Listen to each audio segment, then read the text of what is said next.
దక్షిణ భారతంలో నిలదొక్కుకోవాలి అనేది బీజేపీ పెద్దల ఆలోచన. ఇందుకోసం అవకాశమున్న అన్ని మార్గాలను వాడేస్తున్నారు. కానీ తానొకటి తలిస్తే దైవం మరొకటి తలిచింది అన్నట్లుగా పరిస్థితి మారిపోయింది.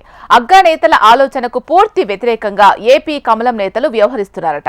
అంతా కలిసికట్టుగా ముందుకు పోవాలని ఢిల్లీ పెద్దలు దిశానిర్దేశం చేస్తే ఇక్కడ మాత్రం ఎవరికి వారే యమునా తీరే అన్నట్లు వ్యవహరిస్తున్నారట. మరికొందరైతే ఎవరో చెబితే నేను వినేదేంటి అన్నట్లుగా తమకు నచ్చినట్టుగా పాలిటిక్స్ చేస్తున్నారట. ఏపీలో కాషాయ దళం తీరుపై ప్రత్యేక కథనం. ఏపీలో టీడీపీ జనసేనతో జతకట్టి కూటమి ప్రభుత్వంలో భాగస్వామ్యమైంది బీజేపీ. గతంలో ఎన్నడూ లేని విధంగా ఏపీలో 8 అసెంబ్లీ స్థానాలతో పాటు 3 పార్లమెంట్ సీట్లను సొంతం చేసుకుంది కమలం పార్టీ. అయితే అసలు బీజేపీ టార్గెట్ ఇదేనా?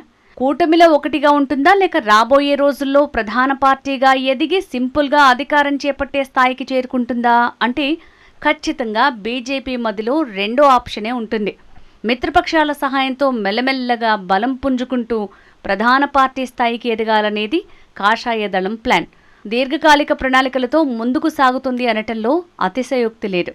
గతంలో ఏపీలో బీజేపీకి అసలు చోటే లేదు అనుకున్న స్థాయి నుంచి 8 అసెంబ్లీ 3 ఎంపీ సీట్లను గెలుచుకోవడంతో కష్టపడితే ఏపీలోనూ పార్టీకి మంచి ఫ్యూచర్ ఉంటుందని కమలం పెద్దలు భావిస్తున్నారు.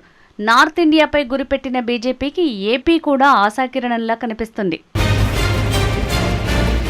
కూటమి సర్కార్లో బీజేపీ చేరినప్పటికీ పూర్తి స్థాయి ఆధిక్యం లేదు, సొంత నిర్ణయాధికారమూ లేదు. దీంతో తెలంగాణతో పాటు ఆంధ్రప్రదేశ్లోనూ అధికారంలోకి వచ్చేందుకు బీజేపీ తీవ్రంగా ప్రయత్నం చేస్తోందట. ఇందుకోసం బలమైన నాయకత్వాన్ని తయారు చేసేందుకు ప్లాన్ చేస్తోందట. అయితే ఢిల్లీ లీడర్ల ఆలోచన ఇలా ఉంటే ఏపీ బీజేపీ నేతల మధ్య పూర్తి స్థాయిలో సమన్వయం కొరవడినట్టు కనిపిస్తోంది. కొందరు కేంద్ర పెద్దలకు దగ్గరగా, మరికొందరు రాష్ట్రంలో కీలక పదవుల్లో ఉండటం, ఇంకొందరు ఆర్థికంగా బలంగా ఉండటంతో ఎవరికి వారే యమునా తీరే అన్నట్లుగా ఆధిపత్యం చెలాయిస్తున్నారట. ఏపీ బీజేపీ అధ్యక్షురాలిగా ప్రస్తుతం దగ్గుబాటి పురంధరేశ్వరి కొనసాగుతున్నారు. ఆమెను తప్పించి ఆ బాధ్యతలు తనకు అప్పగించాలని ఎమ్మెల్యే సుజనా చౌదరి తీవ్రంగా ప్రయత్నం చేస్తున్నారనే ప్రచారం జరుగుతోంది. అటు చాలా రోజులుగా సైలెంట్గా ఉన్న విష్ణువర్ధన్ రెడ్డి కూడా తనకే ఆ పదవి ఇవ్వాలని పెద్దలను కోరుతున్నారట. వైసీపీకి దగ్గరి మనిషిగా ముద్రపడిన జీవీఎల్ నరసింహారావుకు రాజ్యసభ దాదాపు ఖరారైనట్టు తెలుస్తోంది. విజయసాయిరెడ్డి రాజీనామా చేసిన తర్వాత ఆ స్థానాన్ని జీవీఎల్కు ఇస్తారని తెలుస్తోంది. దీంతో ప్రస్తుతానికి జీవీఎల్ కాస్త సైలెంట్గా ఉన్నారు. మరో ఎంపీ సీఎం రమేష్ కూడా పార్టీలో అంతా నా ఇష్టం అన్నట్లుగా వ్యవహరిస్తున్నారట. గత ఎన్నికల్లో అనకాపల్లి పార్లమెంట్ స్థానం నుంచి పోటీ చేసి గెలిచిన సీఎం రమేష్ అటు కేంద్రంలో ఇటు రాష్ట్రంలో కూడా పెద్ద లాబీయిస్ట్గా పేరు తెచ్చుకున్నారు. ప్రముఖ వ్యాపారవేత్తలతో సత్సంబంధాలున్న సీఎం రమేష్ వాటిని తన రాజకీయాలకు ఉపయోగించుకుంటూ కీలక పదవులు పొందుతున్నారు.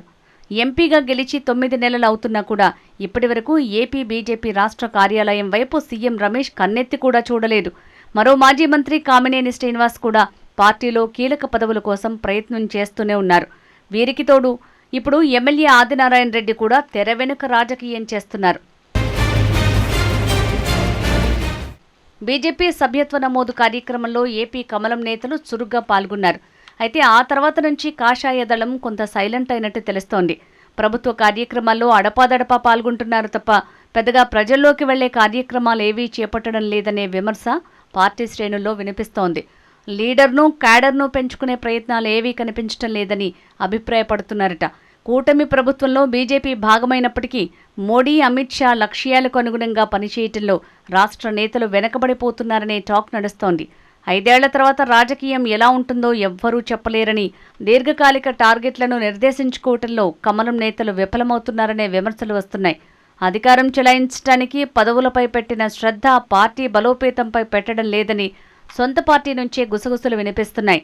ముఖ్యంగా నేతల మధ్య సమన్వయం లేదనే టాక్ వినిపిస్తోంది. ప్రభుత్వ రాష్ట్ర చీఫ్గా ఉన్న పురంధరేశ్వరికి పదవికి ఢోకా లేనప్పటికీ ఆ పార్టీకి చెందిన కొంతమంది సీనియర్లు పదవిపై కన్నేసినట్టు, అందుకోసం ప్రయత్నాలు సాగిస్తున్నారనే చర్చ జరుగుతోంది. ఏపీలో బీజేపీ బలపడాలంటే ఈ స్థాయి ప్రణాళికలు సరిపోవని లీడర్లు నిత్యం ప్రజల్లో ఉంటూ వారికి చేరువ కావాలని కార్యకర్తలు అభిప్రాయపడుతున్నారు. ముఖ్యంగా సమన్వయంతో ముందుకు సాగాలని కోరుకుంటున్నారు. అంతేకాని ఇలా ఎవరికి వారే పాలిటిక్స్ చేయడంతో గ్రూపుల గోల కింది స్థాయి కార్యకర్తలకు కూడా అసహనం తెప్పిస్తోంది.